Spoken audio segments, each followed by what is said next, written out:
was a bit of a perfect storm with the lineup for the Red Sox, but I think that we're talking about a lineup that takes the pitches out of the zone. When you come in the zone, they make you pay a price for it. They're locked in a bit, and so I do think now, Fernando Cruz's split got some of the guys fooled some yesterday, and the split seems to be the pitch du jour, where, everybody is getting swings and misses on that split finger fastball. But, yeah, I think that they could do some damage on Schlittler. I don't think we're looking at an 8-inning shutout. I don't think he's that guy. I like Yasevich better than I like Schlittler.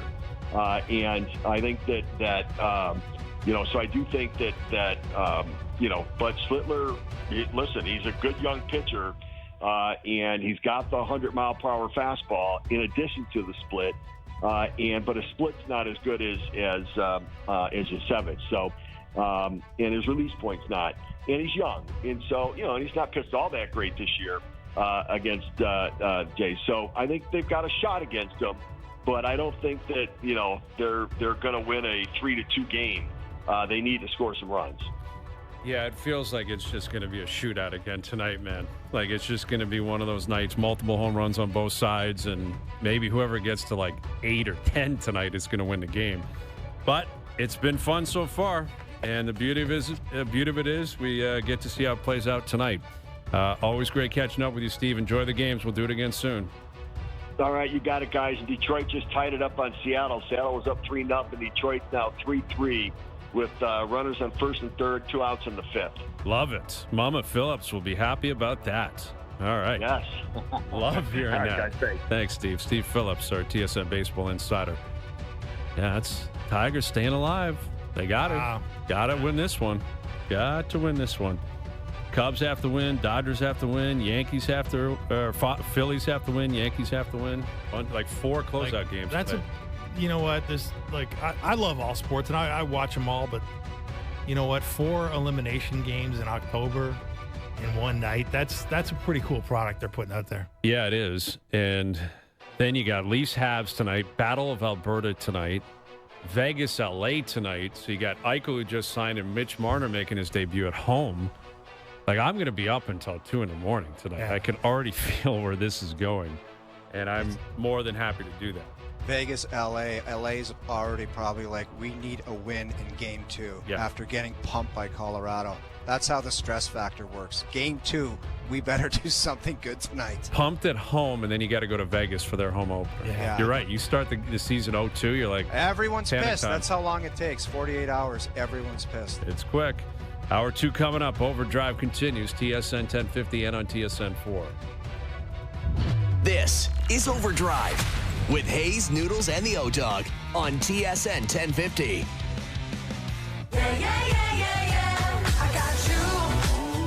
Hour 2 Overdrive continues, powered by FanDuel, bringing you everything from the opening line to the final score. Brian Hayes, the O-Dog, Jeff O'Neill, Dave Feschuk of the Toronto Star. Confirm or deny later in the hour.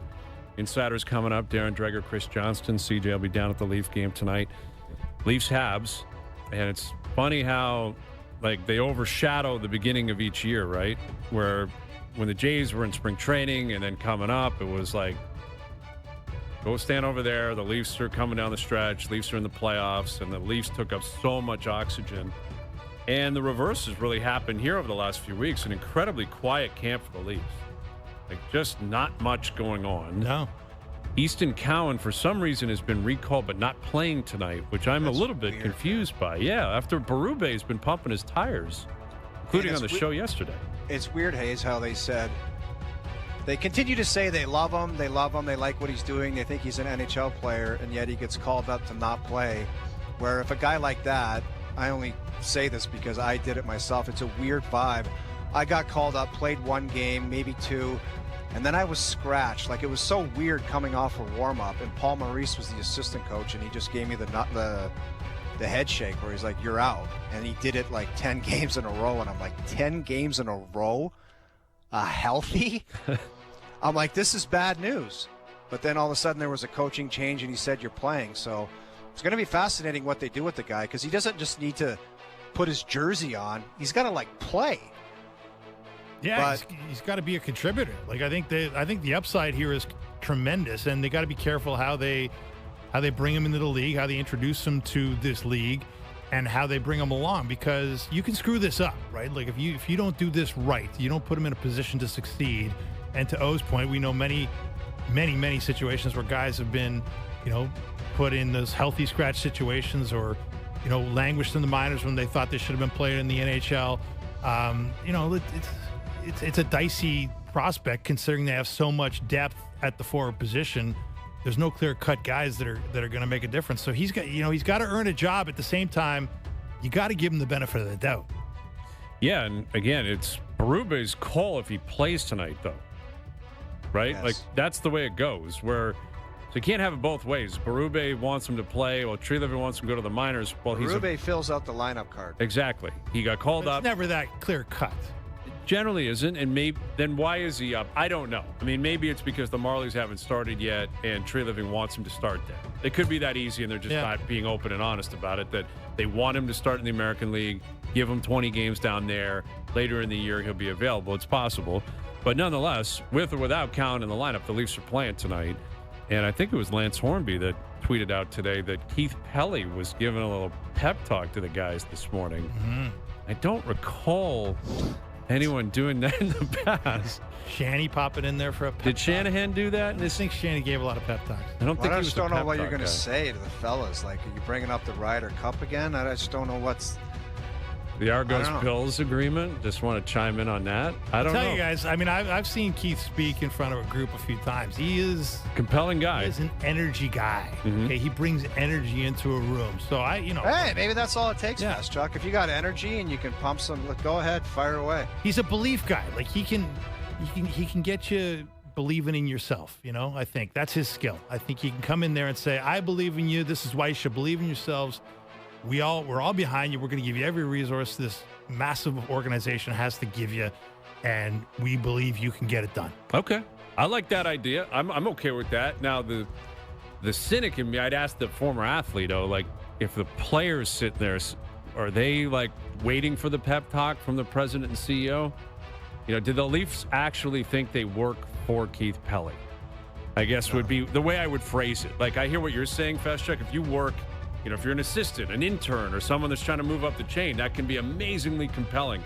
I don't know if the player's like, oh, I work for Keith Pelly. I don't think they look at it that way. So I just don't know if I would be in there listening to it, and then all of a sudden after he walked out, I'd be like, now I'm ready to go. Do you know what I Right. mean? Like, I don't know if it would be the final thing from training camp to the regular season, where if the president of the whole thing came in there, you're like, okay, now I'm officially ready to start the season. Right. Because usually they only come in there if, like, it's really hitting the fan and things are really bad. And you would know you're going to run into those guys at the Christmas party and at the Yes. charity events and all that. It's not that it's not cordial. It's that, you're stepping into their world, like into the locker room, into the dressing room. And But let's not forget, guys, see. like we got an interesting dynamic now where ownership is changing, right? The guy who was typically the face of ownership, Larry Tannenbaum, is on the way out. Mm-hmm. And Larry was in there a lot. Larry went into that locker room like the Raptors locker room, the Leafs dressing room, an awful lot. Like in wins, after wins, and after losses, Larry Tannenbaum was shaking a lot of hands in there, patting a lot of guys on the back, trying to bring them up when they're down, congratulating them when they're up. So I think Keith Pelly's trying to step into that breach, because there needs to be some bridge from the players to the owner. representing Right. the organization as a whole. Right. And that is Keith Pelly, That's clearly Keith right Pelly's now. job right now. Yep, and it's an important job. There's is. no questioning that. All right, we got Leafs Habs tonight. We got 4 games in the NHL. We had a few games yesterday in the NHL. We have signings today. A lot going on. Here's the Insider Roundtable. Darren Dreger and Chris Johnston joining us now here on the Maple Toyota Hotline. Look at these guys. Look at this crowd. I love it. How we feeling this afternoon, boys?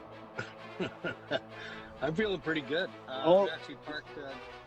I'm parked at a Cabela's. I was going to say all's well here down at Scotiabank Arena.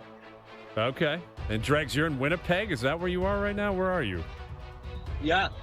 I'm in Winnipeg specifically. I'm in a parking lot at Cabela's. I got the work done early. Did a bunch of sit-down interviews with all the stars of the Winnipeg Jets. Obviously, had to chew on the Kyle Connor signing, and then after that, Jack Eichel. But just a bit of downtime here, and then get ready for their home opener tomorrow.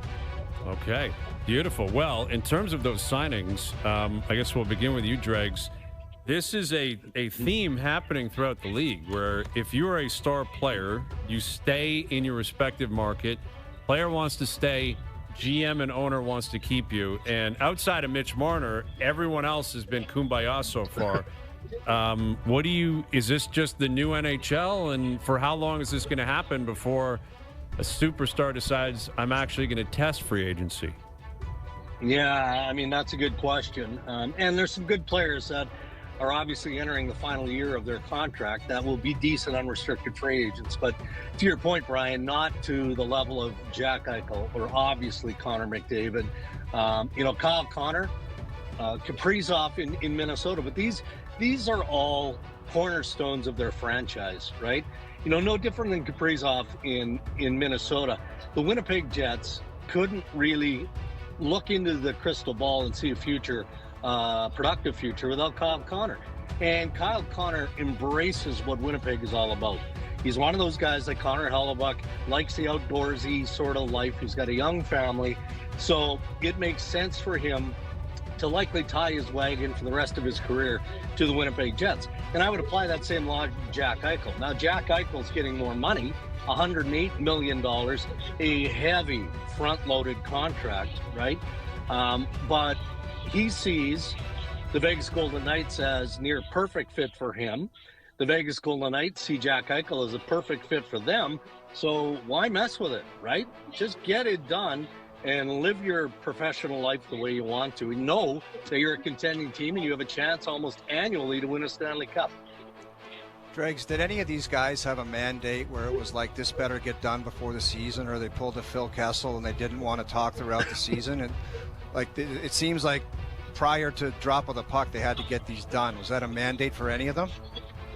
I didn't get that sense. I didn't. Look, I mean, specific to Kyle Connor here in Winnipeg, they were talking on almost a daily basis. Kevin Shoveldayoff and the agent there, Rich Evans. And as I said, Kyle Connor made it clear he wanted to get a deal done in Winnipeg. However, the business side of things dictated that for the first time, the Winnipeg Jets had to pony up a signing bonus, $41 million.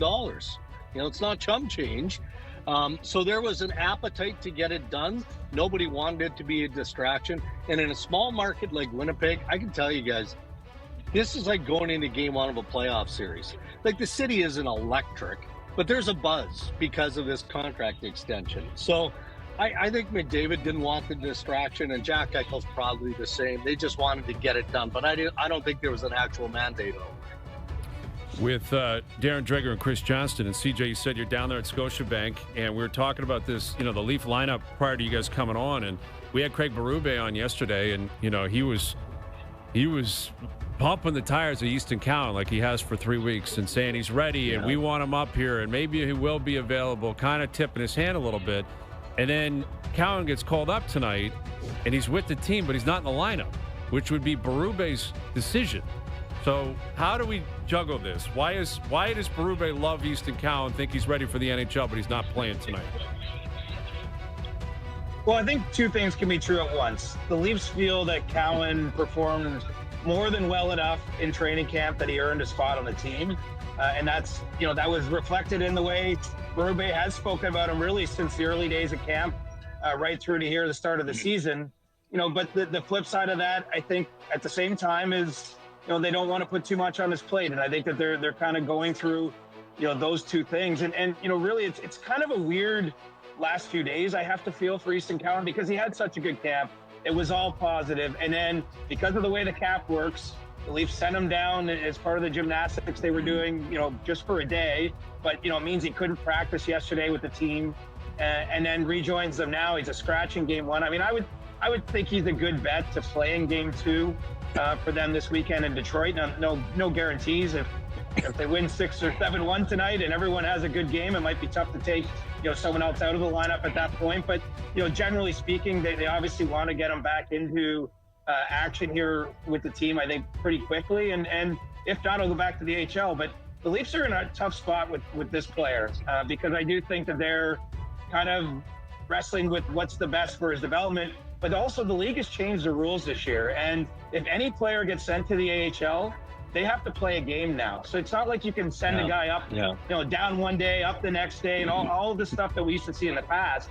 And so when it comes to Easton Cowan specifically, I think where you're worried about or you're very cognizant of his development, they're going to really have to plan when he goes down, when he comes back up. And so, I get the sense that they don't have the exact plan in stone just yet. And, they just want to ease his transition. But, it's got to be a weird feeling for him, like I say, because everything was so positive, and then these last few days, and, all of a sudden it just feels like he's on the outside looking in without